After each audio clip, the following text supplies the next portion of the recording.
find ourselves in a very solemn month in the Jewish calendar, the month of Elul. It's a preparatory month for the upcoming High Holy Days, and it's a time to reflect on our deeds. Today happens to be the third day of the month of Elul, and Elul is an abbreviation for the words Ani Lidodi Vidodi Li. I am for my beloved, and my beloved is for me. As we stand together this afternoon in solidarity with the Muller and the Bernfeld family, we say these words: our beloved is Emil, and he being our beloved will always comfort us. And we begin our service with some recitation of psalms that captures some of the characteristics, the wonderful personality traits of Emil. And may his memory always be Livracha, for a blessing. Adonai mi yagor bo halecha, mi yishkon behar kodshecha, olech tamim upol tzedek v'dover emet bilvavo. Adonai, who may abide in your house, who may dwell in your holy mountain, those who are upright, who do justly, who speak the truth within their hearts, who do not slander others or wrong them, or bring shame upon them, who scorn the lawless but honor those who revere God, who give their word and come what may, do not retract, who do not exploit others, who do not take pride. Those who live in this way shall never be shaken. And we read from Psalm number 23, which is an affirmation of life in the face of the mystery of death.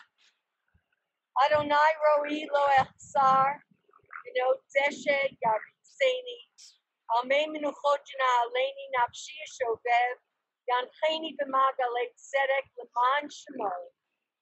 Adonai is my shepherd, I shall not want. God makes me lie down in green pastures, leads me beside still waters, and restores my soul. You lead me in right paths for the sake of your name. Even when I walk in the valley of the shadow of death, I shall fear no evil, for you are with me. Your rod and your staff, they comfort me. You have set a table before me in the presence of my enemies.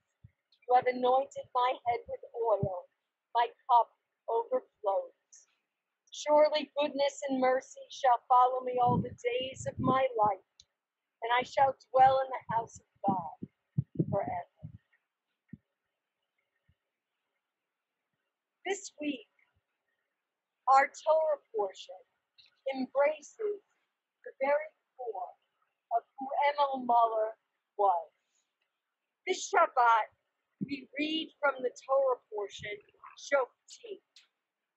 And this portion, Moses instructs the children of Israel to appoint judges and law enforcement officers in every city. Moses proclaims these famous words: Tzedek, Tzedek, Tirdon. Justice, justice, you shall pursue. Emil was our modern day Moses. Wherever Emil went, he not only pursued justice, but he inspired others to do the same. Even though Emil is no longer gracing this earth, he passed between the bridge of life and death. His strength of character, his tenacity as a human being, and the memory we have of him echo the words by Yechi, I live on. He lives on through so many ways. And this afternoon, we gather for this farewell to Emil, and we say to him, Lech b'shalom, go in peace, dear friend. And our sadness is mixed with thanksgiving. Thanksgiving to God for having granted us the life of Emil with the length of years, wherein he achieved so much and brought so much love to so many lives.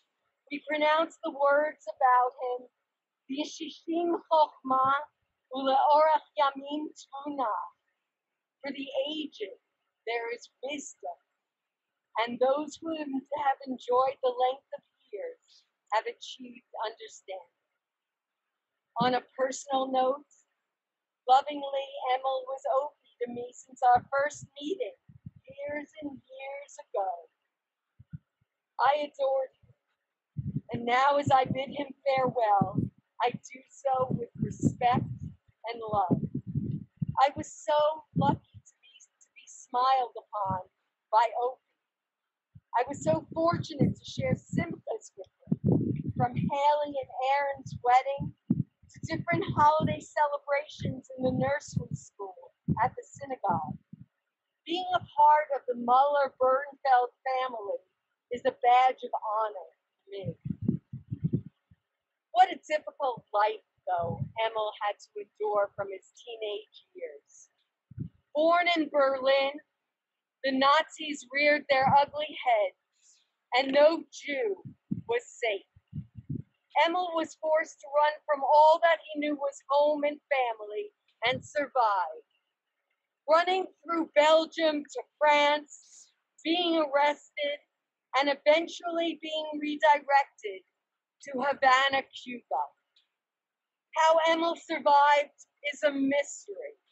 What he did to survive during those years, we cannot imagine. As human beings, our hearts ache to imagine the pain that Emil had to endure during these years. Yet he was never bitter. There was tremendous strength to Emil Muller. Some might have called him just a survivor, but I believe it was his courage. It was the courage of his convictions, of his ability to hold on to his faith that allowed him to draw strength to persevere. Yes, it was a difficult life, a complicated life, but Emil always held on to the idea of hope that he would again be reunited with his dear mother, who he later on in life found out was murdered by the Nazis. One of Emil's skills when he eventually came to Cuba was as a diamond cutter, right? Yes, Emil was able to make an ordinary stone shine. He made everything shine. Possibly that was a paradigm for his life. He took something that was plain and dull and even broke it and fixed it and made it whole and shining again. There's a concept in Judaism called tikkun olam, which is to repair the world. The legend is that when the world came into being, God was contained in a large pottery dome. And when the world was created, this pottery exploded and all the shards fell down to the earth. Each shard is believed to contain a spark of the divine, and each human being has a mission, and that is to make that pottery whole once again. That is what is repairing the world, tikkun olam. If anyone did tikkun olam, it was Emil Muller. He had a unique yet a divine mission. He repaired the world with a sense of pride and dignity. From a broken life, he created a beautiful family. Emil transmitted tradition. He brought to life what the Nazis sought to put to death. In your own right, Emil, you were a hero. You taught your children the importance of knowing their heritage, and you taught them to be Ohavei Yisrael, lovers of Zion. Eric and Evelyn, and of course Hal, you defined your father's success. You were the apple of his eye. He adored both of you. There is no one definition for a great father. It is how you remember him, how you in turn walk in his ways. Your dad has taught you the importance of carrying on the Jewish heritage. He has taught you how to have courage. He has taught you how to fight for your beliefs. But most of all, he shared with you and taught you how to love. And that family is the pivot of your being. The one thing your father did do was look at his reflection in the mirror. Yes, he was a very handsome man, but it was his achievements that he boasted about. Yes, he was a wonderful poet, prolific, sharing with me numerous writings. He was an artist that saw the world through the lens of a paintbrush, realizing how truly grateful he was for the gifts of life and the success of his family. But above and beyond all, I did see him enjoy his success with grandchildren. Haley and Remy, and of course Aaron, who he loved as his own very own flesh and blood. He always expressed his devotion to you and how deeply he cared for you. And yes, all of you reciprocated that love in the most generous way. Of course, our hearts go out in sympathy to Nina, who walked down the path of life with Emil for 62 years. Nina, though Emil would always say he was a lucky guy to have you as his wife, you know how blessed you were to have had Emil as your husband. You had a special bond with one another. You had your own definition of love. Together, you built a legacy. And from this legacy, our minds, our hearts, and our souls will forever bless. And if you'll allow me this last story, there's this beautiful story told by a Hebrew poet, Yudlamid Peretz. It tells about a man who's lying on his deathbed, and the man is visited by an angel who said that he's going to carry him to heaven as soon as he takes his last breath. Sensing the angel's presence, the man asks, "And what is life like up in heaven, in paradise? What will I be doing there?" And the angel answers, "You won't have to do anything. There is eternal rest there, everlasting joy, and enduring happiness." Concerned, the man turns towards the angel. "Is anyone there whom I can help? Is there any work for me to do? Can I fix anything? Can I feed the hungry or give water to parched lips?" "No," the angel replies. "No one will need your help there." Distraught, the man says, "Where there is no one who needs my soul, my heart, the work of my hands, there is nothing for me to do. I refuse to go with you. Instead, I would like to be reassigned." I can certainly hear Emma say that. And so, Emma, we bid you farewell. God will always have work for you in heaven. God needs an angel as courageous as you. The heavens are certainly shining brighter. Lech b'shalom. Go in peace, dear friend, to the eternal in heaven. And may God shelter you beneath his wings. And in turn, whenever Emil's name will come to our lips and into our memories, it will be for a blessing. Zichrono livracha. May his memory always be a blessing to all of us. Amen. Amen. And now we want to call upon Evelyn to say, of course, something of your blessing.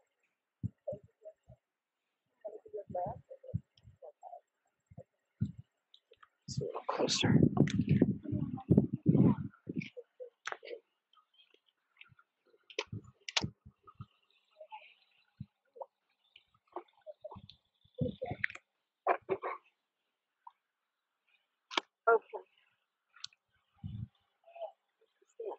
to make sure everyone can hear me.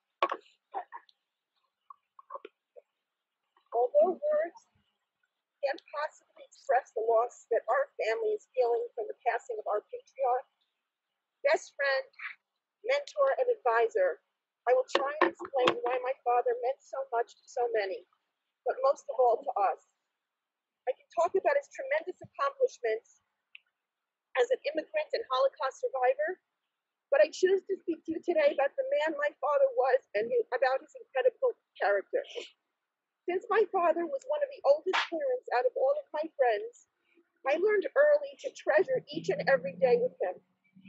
I never dreamed that I would have this amount of time with him, and because I never knew how long we would have, as a child, I prayed to God that he would keep my parents healthy and grant them a very long life. I remember each weekend morning, I would lay right in the middle of both of my parents in their bed and hug them both so tight and beg them to never leave me. Although today is the saddest day of my life, I have to thank God for granting us almost 99 years with the most special man in the world as my father. People say he had a good and long life, but in this case, I feel very greedy because the longer you knew my father, the longer you wanted him to be with you. He was my person. Eric and I were raised on stories of the Holocaust, and each and every day, heard a new and exciting adventure that was his life. From being ripped away from his family in Berlin at the tender age of 14 by the Nazis, to the search for his mother who ultimately perished in Auschwitz, to being an underground spy against the Nazis. Dad ultimately ended up in Cuba where he met my mother, who was the love of his life, and who he was married to for 62 years. He wrote love poems to my mother on a regular basis, and he did so for each of us. My father was a macho in the true sense of the word, but he was never afraid to show his sensitive side and the incredible capacity for love. In those days, that was a unique combination. My father was one of the smartest men who was so forward-thinking and advanced for that time. He discussed sensitive subjects with Eric and I before fathers did so with their children, like they do today. He discussed drugs, alcohol, sex, and many other taboo subjects at that time with us from a very early age. Therefore, we knew to stay away and not be tempted like so many of our friends did. Due to my father's experiences, he always seemed to know what was going to happen in the world before it did. He was our spiritual, emotional, and financial leader. Eric and I rarely made a decision without consulting my father first. He was so spot on that I began calling him Nostra Opi, which was an incredible feat for a man who was not allowed to get an education past the 6th grade since he was a Jew growing up in Nazi Germany. Because of this, Eric and I never wanted to disappoint our father. He was always our biggest fan and was so incredibly proud of everything that we did. We could literally do no wrong in his eyes. I think that the depth of his love may have come because he never had a chance to have a real family when he was so young, so he yearned for it. His famous line was, "I screwed Hitler because he didn't get me or stop me from having a reason to be with the Jewish family." These are some of the reasons that my father's opinions meant more to me than anything that my peers ever thought of me. He honored and respected my father so much that he just wanted to make him proud. He was absolutely my best friend and always will be.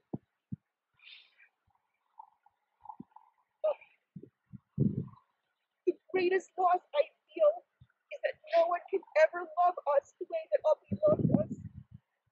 That is a huge hole in my heart. He honored his parents every day of his life and kept their memory alive, and I promise I will do the same. We will be erecting a monument to his mother, who perished in Auschwitz during the Mitzvah, right here because my father never had a way to honor her memory. My father was so proud of Eric and I, and he worshipped my mother. We never held anything back. We always told each other on a daily basis how much we adored each other. There are no regrets. He always put my mom on a pedestal and told us what an incredible wife and mother she was. He would gush about Eric's successes because he knew that Eric was Then when I met Hal, he welcomed Halcito with open arms and always considered him a second son.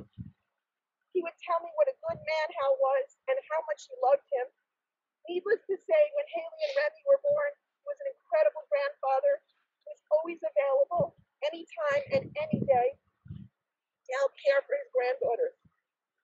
They were the absolute joy of his life, and Uppy was instrumental in helping us raise them with the same stories that raised Eric and I. Until recently, every occasion was marked by a special poem written by Opie. Opie's poems were always the center of every birthday, anniversary, or life event. He never missed an opportunity to take the time to write his feelings down and express exactly how he felt about you. It was always a very special part of the day. He wrote amazing poems and children's stories so that he could somehow weave in a moral and life lesson into it. Once the girls got older, Uppy was so proud of Haley's style, business acumen, and successes. And when he met Aaron, my father approved immediately and called Aaron Superman because he could do anything he set his mind to. He loved you, Aaron. When Rem brought Joe home, Uppy and Joe became fast friends, bonding over political views and the fact that he saw how much Joe cared for his twin, Remy. Remy and my father were always called each other twins. He shared an incredibly special bond with Remy and always will. He loved Remy's heart and soul, and they were inseparable and will always continue to be. During these past 2 years, my father and mother had two amazing women by the names of Claudia and Dora. Claudia and Dora's in the car. They too learned what it was like to be on the receiving end of my father's love, and they adored him back. We cannot thank you enough for the love and care that you showed my father.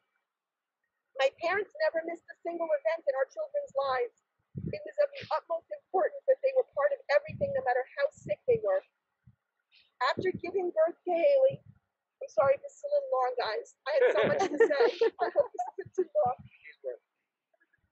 After giving birth to Haley, the song by Bette Midler, "The Wind Beneath My Wings," came out.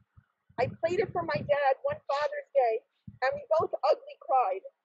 I told him that would forever be my song for him, because my father was content to sit back and support me unconditionally with whatever I chose to do. He stayed in the background. In his eyes, I was the smartest, most beautiful, perfect daughter that anyone could have. Go figure. This was the way he made so many people feel. He had that special gift to love us like no one else could. My father was like, My father was like the sun, and our family was the solar system that revolved around him. Now that you're not here, I feel very lost without you. Almost everything I love today is a direct influence from my father. My love of animals, especially dogs, which is why my dream to start a dog sanctuary when I retire. My artistic side and my love of gardening and music are all things that my father taught me. My business and sales side was learned from him too. Considering the impossible conditions that my father had to survive in his youth, he was never bitter, but rather the opposite. He was always joking, no matter how serious the situation. He also cared more about our health than he ever did his own. He was the ultimate survivor. Every time it looked like he couldn't survive another health issue and he was done, the grandkids and family would come over and he would somehow pull through. We were convinced that it was out of sheer love that brought him back to us. He would say that he didn't want to leave us. My brother had a running joke with him where he called my dad mala hierba. In Spanish, that means weeds. My father loved it. He said you can't kill weeds, so they can't kill you. He had so many brushes with death, but always came out on the other side until yesterday. None of us can believe that this day has actually arrived and that we will never see you again. My father touched everyone's life who he came into contact with, no matter what their position.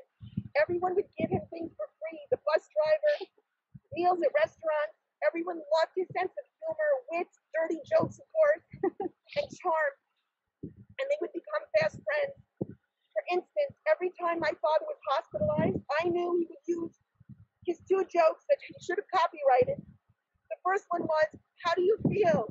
And he would say, "With my fingers." The second one, which always made me cringe, but I knew was coming, was, "What are you allergic to?" To which he responded, "Ugly nurses." Everyone would laugh and he would become a preferred patient. Emil Muller, aka Uppy, Upster, Dad, Pappy, Grandpa, mi amor. He was our God. We worshipped him and vice versa. It was so easy to love him, we could not. He was so grateful for the littlest things and loved so deeply. He loved his family more than anything in the world. Rest in peace, my Pappy.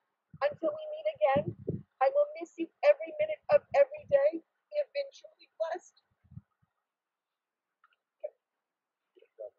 Thank you. I'd like to say a few words about my father.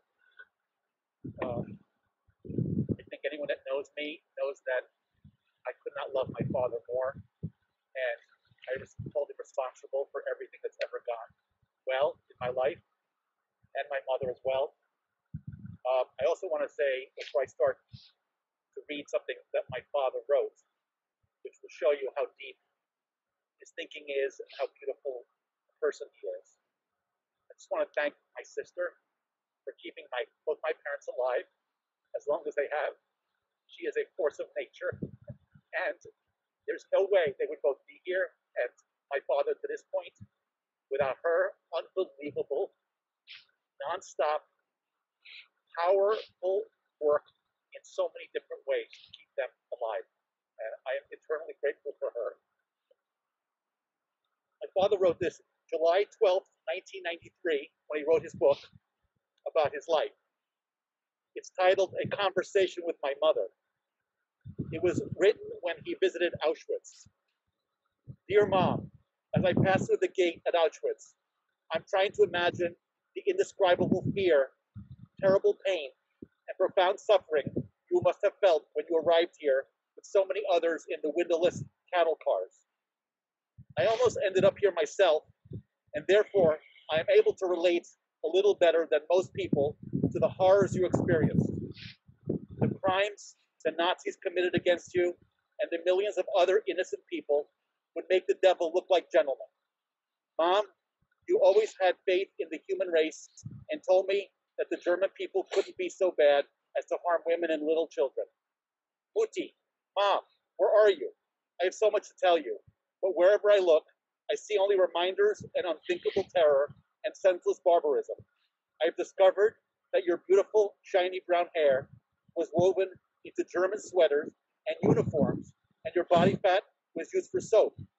I'm saying the Kaddish prayer in front of the ovens where they burned you.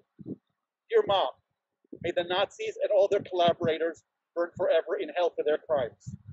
Since I can't find you anywhere, the only thing left for me now is to believe in Einstein's theory. Nothing stands still, everything moves. Things seem to disappear, but they change into other forms of matter. Suddenly, I feel the urge to hug this tree, because I have to believe that your ashes, beloved mother, could have had something to do with its growth. In the same way, when you were alive, you affected my growth. Everything I am, I owe to you. As I press the tree tightly against my chest, searching the sky for you, I notice the top of the tree moving in the breeze. Suddenly, I have a warm feeling. You are looking down at me and saying, Dear Emilchen, you should be so proud of the family you have raised. By doing so, you have fulfilled my dreams. I will always love you, dear son, and I will continue watching over the family. A stream of tears runs down my cheeks. They fall into the ground and are rapidly absorbed by the dry sand. I am overcome now by the feeling of calm because I believe that your actions, Mom, or the product of them, are united with my tears. Finally, I was able to contact you, dear mother, in the only way that I possibly could. Thank you.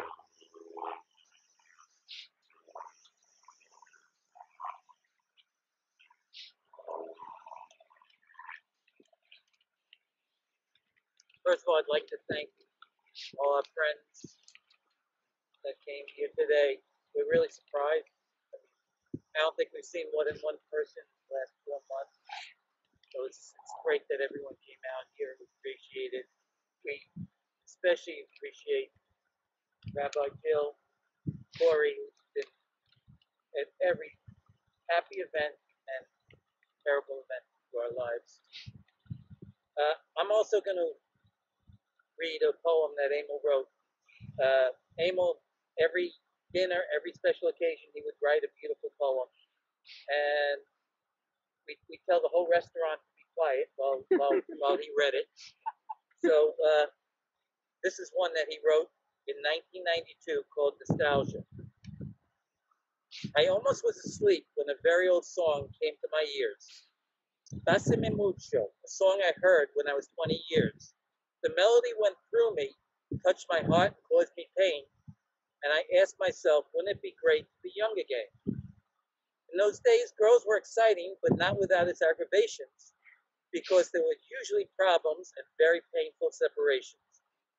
At that time, I always was hurting feelings inside of me that all this was superficial and not life's real key. But everything has its time. When you are young, you should be free. Then suddenly comes a moment when married you want to be. If you are lucky to be able to choose with your head and your heart, then you find a good wife that would give you a great start. Build together a nest with children who will be your joy and pride. Like me, you will have a beautiful family and feel very satisfied. And now, as I reach 70 and am healthy, each day is a victory. I thank God because I'm aware that nothing lasts for an eternity. Now I'm looking back and wonder, where have all these years gone? It seemed so recently I was still young. Is this all I could have done? There are so many people, family, and good friends from before, which I miss so much because they are no more. I would like to ask them questions, tell them how much I did care. It's too late now. It doesn't matter. My feelings no longer they can share. My parents were so proud of me. Them I was always eager to impress. How I miss their gentle hands, which used to hug me and caress. Stormy winds are howling outside. Rain is knocking on the door. Could it be my parents who wish to return, but can't do it anymore? Yes, this will never happen again. I must accept this and have to give my love to my grandchildren. Perhaps in them their soul might live. Thank you. Haley? Thank you.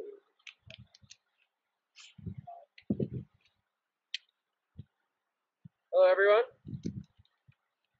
So I've had the pleasure over the last decade getting to know Opie and the Bernfelds and everyone else.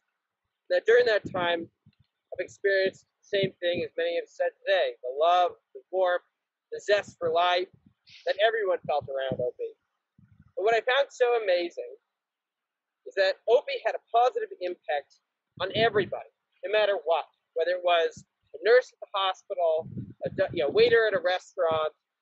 He just had a zest for life. And it's through those stories that he shared, his life experiences, and just his attitude toward life, that he made everybody around him better.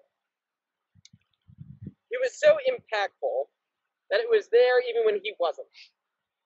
His spirit, his soul, it's whether you're thinking about his life lessons in your everyday life, remembering to carry a zest for life in everything that you do, remembering to laugh and tell jokes, or just knowing that no matter what you're in front of and the challenge you're facing, that with a little bit of luck and a strong will, you could overcome it.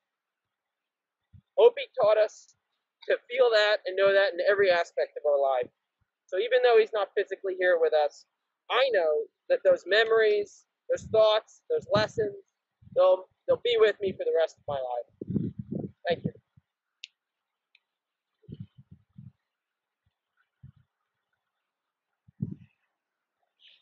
My Opie was the kindest, most caring person I've ever had the pleasure of knowing. No matter the circumstance, he was always telling jokes, mostly dirty ones, laughing at inside jokes, and dancing to Cuban music. To know him was to love him. He has touched so many lives from his friends and family to people he has met only a few times, to animals like dogs and kids. He leaves a lasting impression everywhere he goes because he is a shining light of purity and joy. Bobby has been such an integral part of my life from the minute I was born. Took me home from the hospital.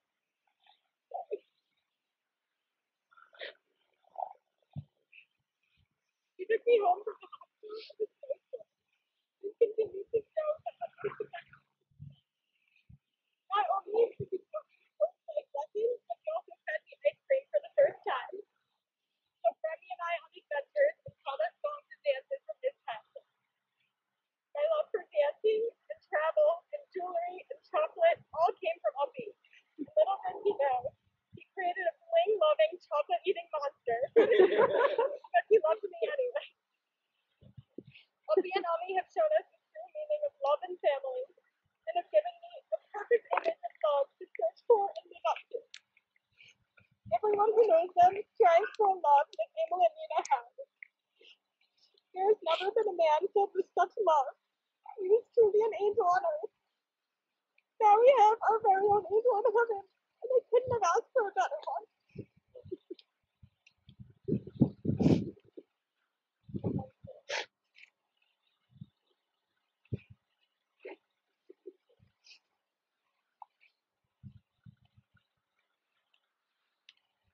Thank you, everyone, for being here. It's so nice to see everyone who loved my grandfather was. Such a beautiful thing, especially everyone even on Zoom. I thought there were so many people here. It's just so nice. Sophie, as I stand here, I am in disbelief. No matter how much I tried to prepare myself for this day, I never believed it would actually come. It seems like just yesterday that I was a little girl sitting by your side as I watched you paint. Haley and I would try and replicate your masterpieces, but ours would always look horrible. No matter how much I struggled with tasks, you always believed I could accomplish anything I set my mind to. One example that comes to mind was one spring after I got off the school bus. You picked me up and I asked if I could drive your car. Being that I was only in first grade, I expected you to say no, but you didn't. You took the pedals and said, "You get the steering wheel." I was so happy and excited, right up to the point where I steered your car into a bush. I thought you'd be upset, but instead you laughed and said that I need to keep practicing. You always motivated me to do and be better. When I played basketball in high school, you took me to every practice twice a week and cheered me on during every game. Every award ceremony, graduation, or special event, I could count on you to be my biggest cheerleader. There were a ton of examples of your unconditional love and support, but some of my favorite family moments took place inside your house. When I can close my eyes, I can still picture Omi cooking her Cuban food while the three of us sat at this little table in your kitchen, talking about our days and you telling me stories and jokes. I also always loved to play dominoes, and how great you were. You were always so strategic and incredible, which shows how you were able to think through the situations in order to survive. You always made our lives fun and exciting. I love how you used to take Haley and I to the city and showed us your office filled with diamonds and gems. I always thought it was so cool watching diamonds get cut and polished and seeing the end result. But nothing compares to the end of the night when we would all hold hands and jump on the bed singing Ben Diesel Dawson. I will miss all of these moments more than you can imagine. Opie, I will never forget you and your legacy, and I will make sure that you live on. I love you so much that it hurts. Pucho, pucho.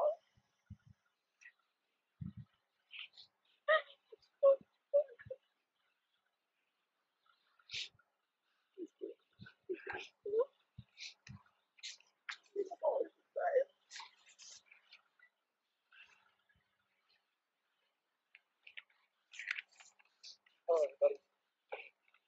I apologize in advance. Louder. Throughout our lifetimes, we will meet thousands of people. Many will come and go without a second thought. Others tend to leave a more lasting impression.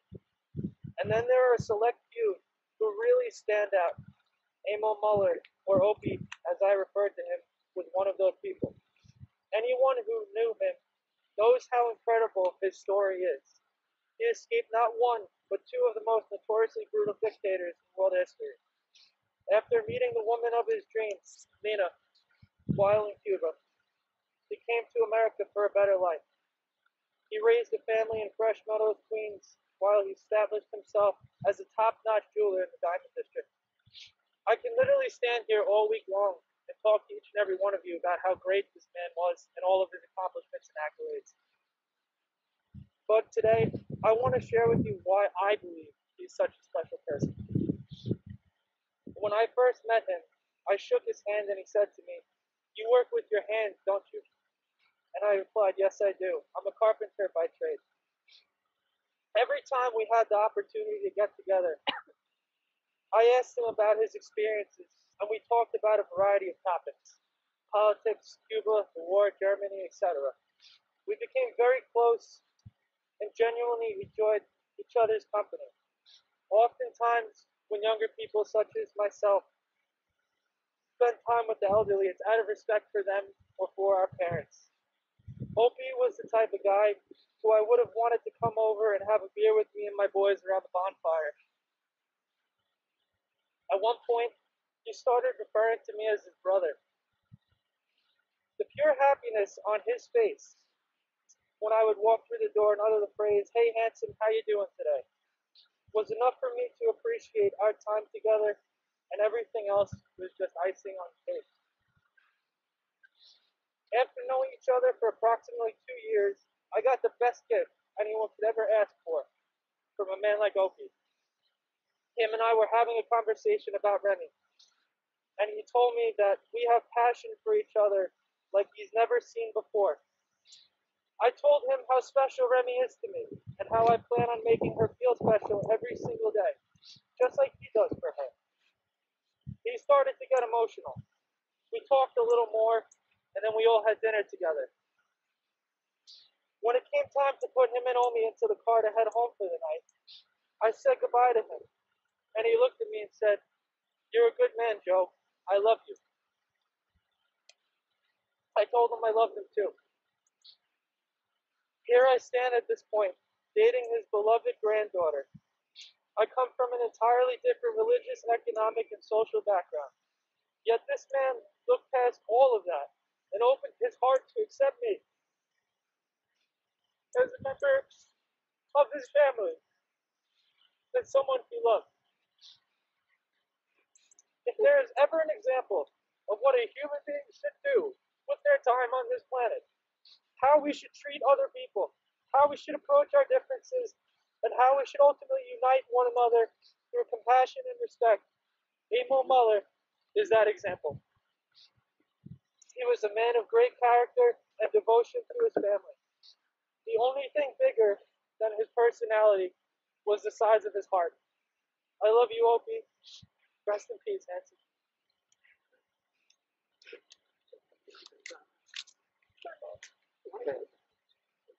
Very good, Joe.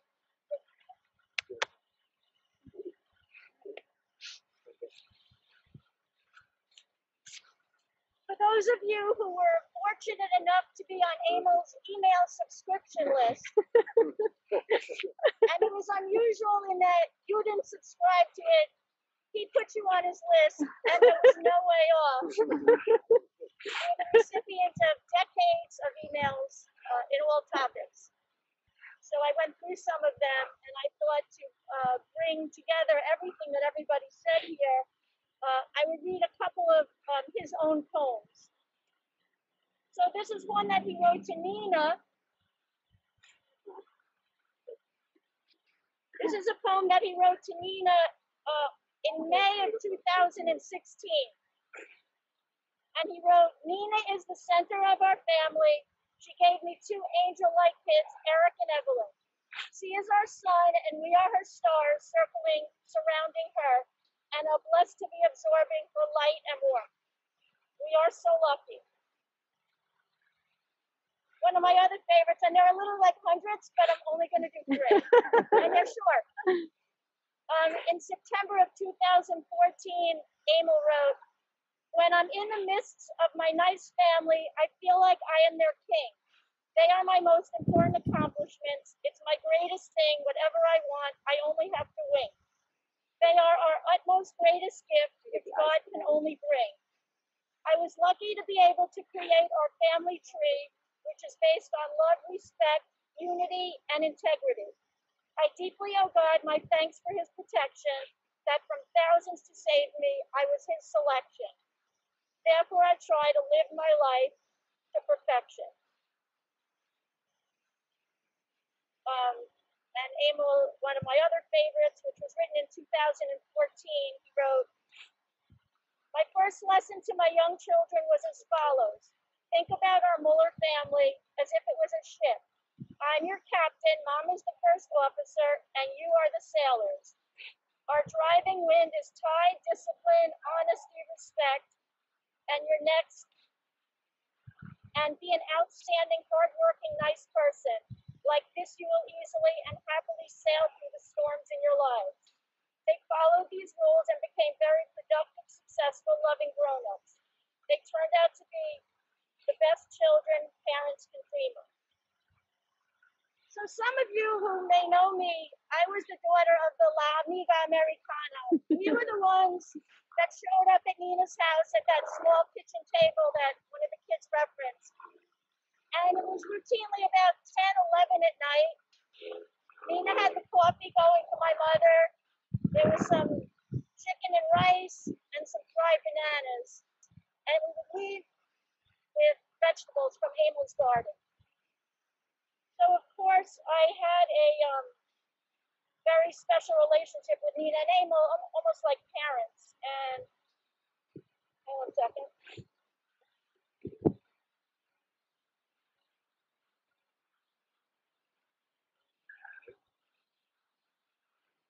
So every Father's Day, of course, I would call Emil and wish him a happy Father's Day. And in the later years, I would send him a message by email. And in even the later years, I would send the message to Eric and Evelyn so that they could read it to him.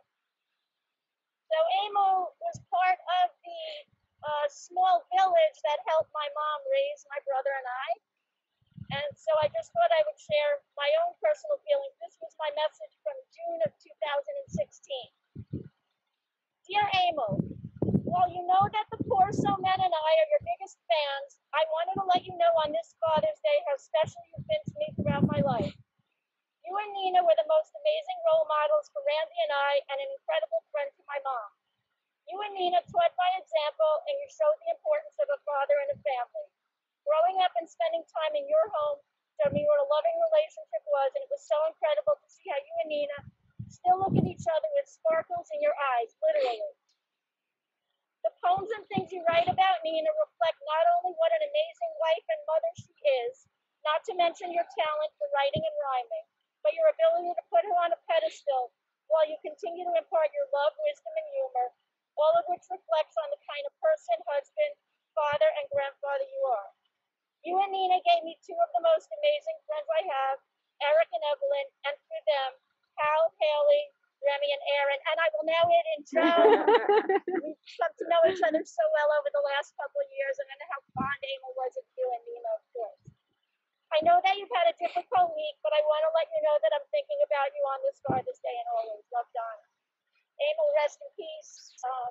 I love you, my family loves you, and we thank you for all the wonderful memories you've given to us, and of course to Nina as well.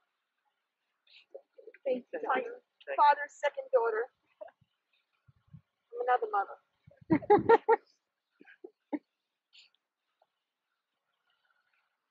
And so I ask you to join me in this refrain to say we remember him.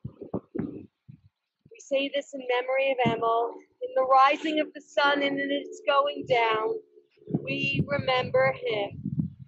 In the blowing of the winds and in the chill of winter, we remember him. In the opening of buds and in the rebirth of spring, we remember him. In the blueness of the sky and in the warmth of the sun, we remember him. In the rustling of the leaves and in the beauty of autumn, we remember him. In the beginning of the year and when it ends, we remember him. When we are weary and in need of strength, we remember him. When we are lost and sick at heart, we remember him. When we have joys we yearn to share, we remember him. So long as we live, Emil too shall live, for he is now a part of us as we remember him. El Male Rachamim, Shochen Bamromim, Hamitzei Menucha Nechona Tachat Kanfei HaShechina, Im Kedoshim Utorim Kezohar HaRakia Mazirim Et Nishmat Menachem Ben Tzvi, Shalach Lo Olamo, Baal HaRachamim Yastireu B'Seiter Knafav Lo Olamim, V'yitzror B'tzror HaChaim Et Nishmato, Adonai hu nachalato v'yanuach b'shalom al mishkavo v'nomar, Amen. God of abundant mercy, God most high, may the soul of our loved one who has gone into eternity find the gift of perfect peace in your embrace, together with the holy and pure, whose light shines like the radiance of heaven.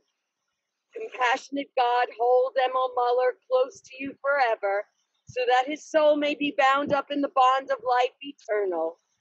May Menachem find a home with you, and may he find rest and peace. And together we say, Amen. The Kaddish prayer that we say is a prayer that speaks nothing of death, it speaks only of life. And it speaks about praising God and saying wonderful things about God. And we must think that it's very strange that this hallowed prayer that we say at this time speaks nothing about death, but it was written by the students of a great teacher who wanted to remember his teacher for all he had taught him in life. And so his teacher had taught him that life begins, life ends, and life begins once again. And with all that, we praise God's name. And so we remember our great teacher, Menachem Ben Tzvi. We remember our great teacher, Emil Muller. He taught us that life begins. Now life ends, but life begins again. And with all that, yes, we praise God. And so together we say the Kaddish words, and we say them together, if you will. And those of you who don't want to join in and say the Kaddish words, you can just think wonderful words in your mind, and that's fine. And we say the words Yitz Gadal, Yitz Gadash, Me'rabah, Ve'almad Divrach Hirutei, Yamlich Malchutei, V'chayechon u'vyomechon u'v'chayei T'chol Beit Yisrael, V'agalau V'zman Karivi Mru Amen. Yehi Shmei Rabbah Mevorach Le'olam U'le'omei Omaya. Yitzbarach V'yishtabach, Yitzba'ar V'yitromam V'yitnaseh, Yitadar V'yitaleh V'yitalal, Shmei T'kudisha B'richu, Le'ela Mipo Birchata V'shirata, Tushbachata V'nechemata, Da'amiran V'alma V'imru Amen. Yehi Shlama Rabba V'Shemaya V'chayim, Aleinu Ve'al Kol Yisrael V'imru Amen. Oseh Shalom B'Romav, Uyaseh Shalom, Aleinu Ve'al Kol Yisrael V'imru Amen. May this be peace and prayer to all of you. And together we say, Amen. I just want to make a note that the family is inviting everyone back to the Bernfeld home, to Hal and Evelyn's home immediately after the service, at their home at 12 Gorham Lane in Dix Hills. There's going to be a minyan at 5 p.m. and the family is going to continue to sit Shiva Monday and Tuesday from 3 p.m. to 7 p.m. At Evelyn and Hal's in Dix Hills, with a minyan each night at 5 p.m. As is customary, we're going to take a symbolic shovel of earth and put it into the grave. It's one of the greatest modes that we can do for someone who is not living. And the reason why it's the greatest mitzvah is because that is God. So although it's not something that we're so excited to take back, and we do it for that. And so I'm going to ask first Evelyn and take level.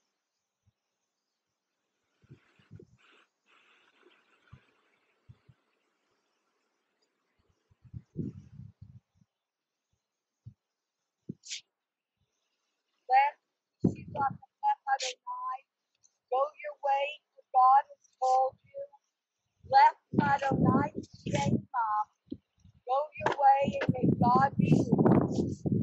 Ve'alach lefanecha tzidkecha, v'kavod Adonai yaskecha. May your righteousness go before you, and the glory of God. Amen. Now,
May God console you with all who mourn in Zion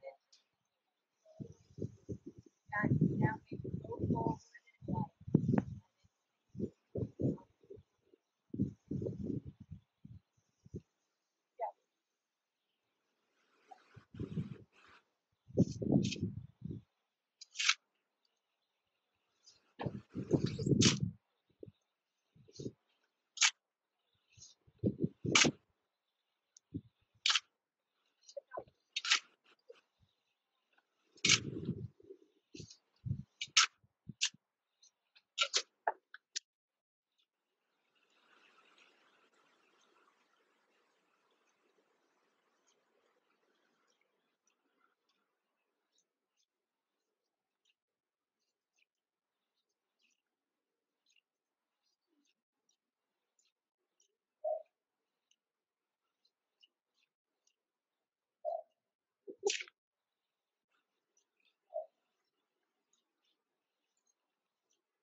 Loved you. Loved you. Thank you for coming. It was so special. I know. I was telling Boo I haven't seen him in 3 years. Thank you. I hope it wasn't too long for you. You okay? I haven't seen him since the show. Oh, I'm sorry. I'm sorry. You should have sat down. Sandy, you should have sat down, Sandy. I'm sorry. Thank you. I'm sorry. Thank you so much for coming. Thank you so much for coming. Thank you. We had so much to say. I know it's longer than folks, but we had so much to say. Thank you. Thank you so much. Yeah. Whoever wants, I have to order food. Yeah, we didn't. 100%.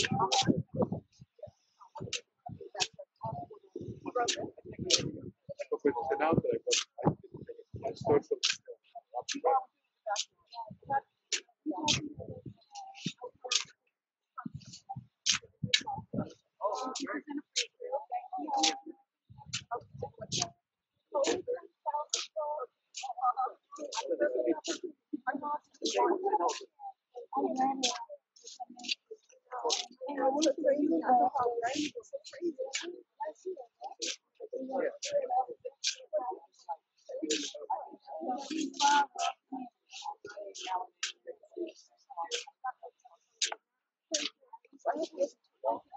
So much to say.